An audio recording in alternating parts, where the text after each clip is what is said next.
Olá pessoal, tudo bem? Sou a Andréia Yukivi, farmacêutica na Nanofármacos, e hoje eu queria falar para vocês, fazer um vídeo relacionando dois assuntos, tá?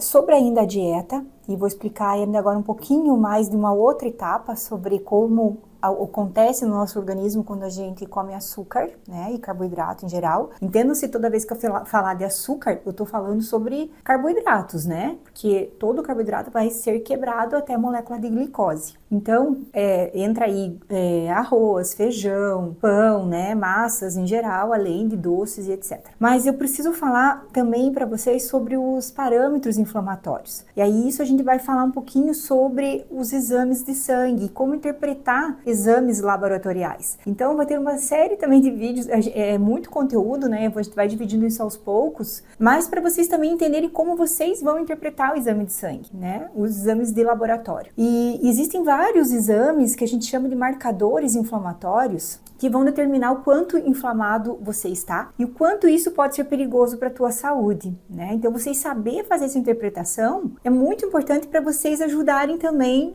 a entender o porquê se cuidar na dieta, né? Basicamente, a gente vai se inflamar pela dieta. E aí, a gente precisa falar, eu quero começar com um deles hoje, com um desses marcadores inflamatórios, que é um exame laboratorial muito importante, que a gente sempre pede para fazer acompanhamento, né? O doutor que está acompanhando os pacientes aí que estão fazendo modulação, mas eu também, quando eles vêm pedir algum auxílio, né? Alguma ajuda, uma dica, aí eu gosto de passar que eles dosem, né? Por curiosidade, você pode chegar sem pedir do médico e pedir, eu quero dosar a minha hemoglobina glicada, tá? Então, esse vai ser o assunto de hoje, que a hemoglobina glicada relaciona a parte da dieta e também como um marcador inflamatório, e aí eu vou falar um pouquinho para vocês como é que isso funciona e o que ela significa. Então, já convido que vocês fiquem até o final com a gente no vídeo, compartilhe e também se inscreve aí no canal, tá bom? Então assim, a hemoglobina glicada é um exame laboratorial que você pode pedir e ele vai dar um resultado em porcentagem. E o que é o ideal?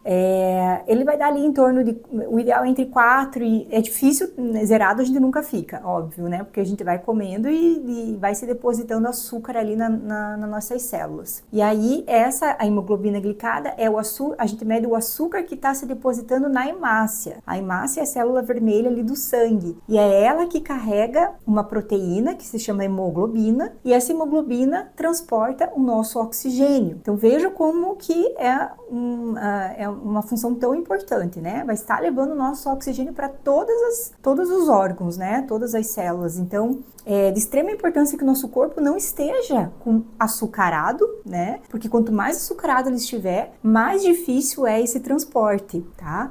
Então, assim, ela mede em porcentagem, geralmente ali entre 4,5 até 5,7, digamos, pelo exame de laboratório. Mas o que eu vou dizer para vocês, o ideal é sempre quanto menor, melhor, né? A gente vai saber interpretar os exames também, mas vocês vão ver que tudo aquilo que é ruim, a gente quer ele no limite sempre inferior e para menos. E tudo que é bom, a gente quer ele sempre no limite superior. Então, a hemoglobina glicada é ideal que ela esteja ali mínimo, assim, no máximo 5%, né? O ideal é sempre abaixo de 5%. Acima de 5,7% já entraria ali no risco de pré-diabético e também, depois disso, ali, diabetes, né? Mas a diabetes, na verdade, a gente sabe que não existe, é apenas o que existe é má alimentação e falta hormonal também. Mas, basicamente, você adquire, a gente tá falando do diabetes tipo 2, né? Que é aquela adquirida.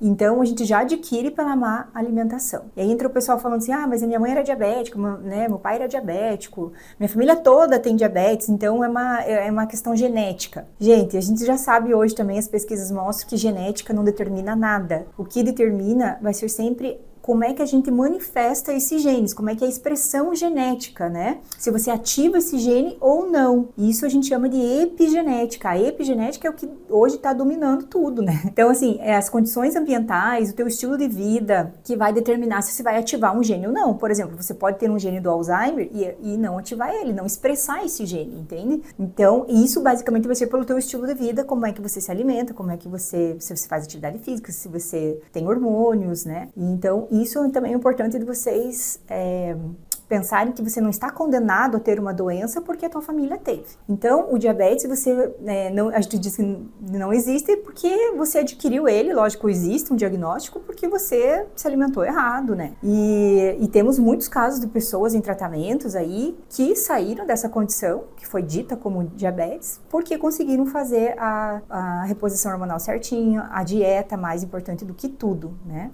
Pela dieta você entra no diabetes e pela dieta você sai. Diabetes tipo 2, isso é adquirida. Não tô falando do diabetes tipo 1, que é aquela que a pessoa às vezes nasce sem sem conseguir produzir insulina pelo pâncreas, né? Mas a 90% dos casos é o diabetes tipo 2. E aí, então, essa hemoglobina glicada vai determinar isso, o quanto de perigo você está para ser diabético ou não. A gente sabe que quando você entra nesse diagnóstico de diabetes é muito difícil porque você começa a ter várias outras doenças, como doença cardíaca, né? O risco de doenças cardíacas, cardiovasculares, ela está muito relacionada, né, ao diabetes e vice-versa. Então, a gente tem que cuidar para não entrar nisso, porque, lógico, depois que você já está numa condição mais avançada, é muito mais difícil a pessoa se estimular a cuidar, porque acha que já está tudo perdido, ou você às vezes já comprometeu a parte renal e cardíaca, né? Então, é por isso que a gente fala de se cuidar tanto na dieta, para você não entrar nessa condição. Mas voltando à hemoglobina glicada, então o valor dela ali vai determinar esse risco, né, ou não. E vai determinar se você está se cuidando também na dieta. Então é muito importante como um parâmetro de comparação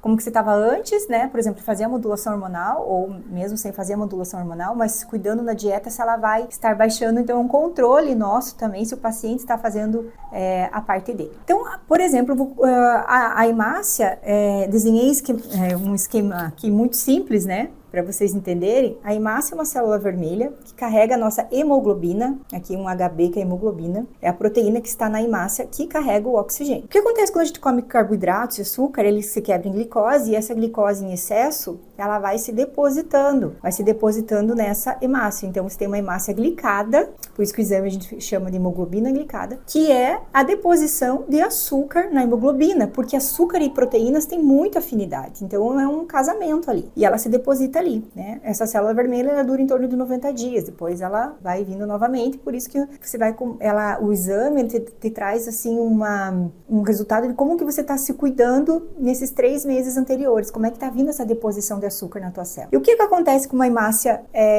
glicada? Ela se torna um parâmetro inflamatório, porque você vai começar a produzir células ali para fazer a nossa defesa, ela agride também o nosso organismo, assim como você tem alguma outra agressão, por exemplo, aqui você tem um vaso sanguíneo, e aí você tem uma agressão na parede de um vaso, essa agressão ali começa a atrair células inflamatórias, seriam para fazer a nossa defesa, e aí começa a se acumular, e você tem hemoglobina glicada, você tem triglicerídeo, aí você tem um fibrinogênio alto, a gente vai falar também em cada vídeo sobre um desses parâmetros, e às vezes é um agrotóxico e poluentes, né, e metais pesados e tudo mais, e você começa a agredir o vaso, e isso começa a se depositar ali. E o pessoal falou pra mim assim, faz um vídeo pra falar o que entope um vaso, né? E aí você começa a ter um perigo já dessa célula do sangue não passar, né, de uma maneira fluida e começar a realmente entupir nossos vasos, né? Então, isso aqui, o que entope é processo inflamatório. Tá? Não é colesterol. Aí o que acontece? O colesterol começa a aumentar na tentativa de se produzir anti-inflamatórios naturais, que seriam, por exemplo, a testosterona, para baixar isso tudo, para teu corpo reagir, né? E é por isso que o colesterol seria o bombeiro para apagar esse incêndio que está acontecendo aqui e você não infartar. E aí, logicamente, que o colesterol, tudo que está na célula, tudo que está no nosso sangue, ele está passando por aqui também e vai parar tudo aqui. Então, o que entope é processo inflamatório, por agressão no epitélio aqui do vaso, porque você está com a célula toda açucarada, ou por, às vezes, cigarro, por exemplo, que também causa agressão ali na parede do vaso, né? Então, isso são alguns motivos. Mas essa hemoglobina glicada aqui, esse açúcar, essa célula do sangue que está agora açucarada, ela está pesada, porque antes ela só carregava hemoglobina, ela só carregava oxigênio, né? Que é o O2. Agora ela carrega o O2 e carrega também o açúcar, que é a fórmula do C6H12O6. Então, ela é muito pesada. E o que acontece com essa célula pesada? Ela começa a não ter mais flexibilidade para passar nos vasos, porque a hemácia, ela é molinha, ela é flexível, então ela vai contornando, entrando em vasinhos pequenos, por exemplo, ocular, né? Porque ela tem que levar o oxigênio para o vaso, para a célula, né? Para o órgão. E aí, quando ela tá pesada, carregando esse açúcar, ela começa a não ter essa flexibilidade mais. E aí tem uns grandes problemas aí dos nossos órgãos ficar privado de oxigênio. E aí, às vezes, começa uma visão turva, né? Você tá com muito açúcar ali no teu sangue. Então, aí a gente já falou um pouquinho sobre como entupir os vasos, né? Sobre como essa célula do sangue também, ela fica glicada e o que isso interfere na nossa saúde. E lembrando que esse açúcar se deposita não só na hemácia, né? Ele vai se depositar em aonde a gente tiver proteína no nosso corpo. Então, a gente começa a ficar sempre enrijecido, né? É açúcar ali. E na pele também, isso causa um envelhecimento da pele. Então, a pele começa a ficar, né, enrugada, sem viço. Então, isso tudo reflete, gente, a nossa dieta. E aí, quando você melhora a dieta, que você não come carboidrato, é por isso a importância da gente sempre falar disso, você começa novamente, essas células se renovam e você começa, sim, a ter uma regressão disso tudo que você está causando ao longo do tempo. Então, pensa a gente comendo sempre errado, toda hora, e é por isso que a gente fala que o jejum é tão importante. Nessa hora que você vai dar, também ajudar teu organismo a dar uma limpada. Lógico que isso é um processo que pelo menos 90 dias você vai ver uma diferença de um valor de referência, né? Mas o importante é sempre começar o quanto antes para evitar problemas maiores, tá bom? Espero que tenham gostado desse vídeo e o próximo vídeo vamos falar de outro marcador também inflamatório. Muito obrigada por assistir até aqui.